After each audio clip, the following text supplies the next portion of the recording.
Nanghingi sa akin ng Starlight yung dalawang pinakamalakas na member ng Team Fuego. Sabi ko bibigyan ko lang sila pag natalo nila ako ng 1v2. Pero hindi magiging ganun kadali ang lahat kasi ang gamit ko si Yin. Kaya kahit 2v1 ang laban, parang 1v1 pa rin. Gumamit pa talaga sila ng strategy. Yung gamit nilang hero, Kaja, tsaka Kari. Pagtutulungan nyo pa talaga ako, hindi kayo tatagos, boy. Baka akala nyo kung sino-sino na ako sa paligid. Wata, ta, ta, ta, ta, ta, ta, ta. Oy, nag-flicker out ka pa, pero hindi ka. Lala, madaya, wait lang, teka lang. Baka ako ano, kanya-kanya na. Palumpalo rin talaga tong si Bojok TV no? Ayaw mo pag-farmen, makulit ka, boy. Makulit ka, makulit ka. Sige, ikaw, sasabay ka? Sasabay yard, bra. Okay, kanya-kanya na muna. Ay, teka lang, mukhang kaya ko pa.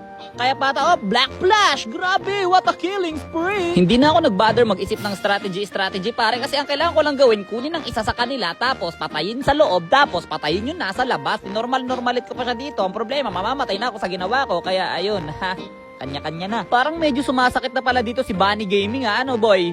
Sumasakit ka na ba, boy? Sumasakit ka na? Ayun lang, sumalay second skill ko. Mama, kanya-kanya na. Sakit, ayoko na muna. Bye, have a great time.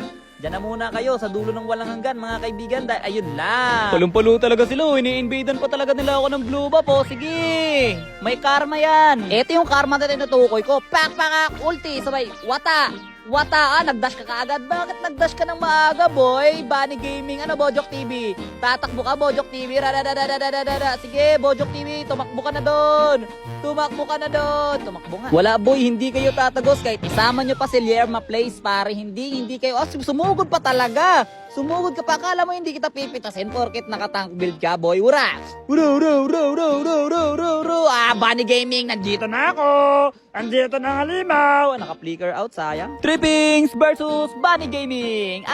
Jay? Sabayan na nga, walang takbuhan, walang gamitan utak. Yun lang, nag-wind of nature.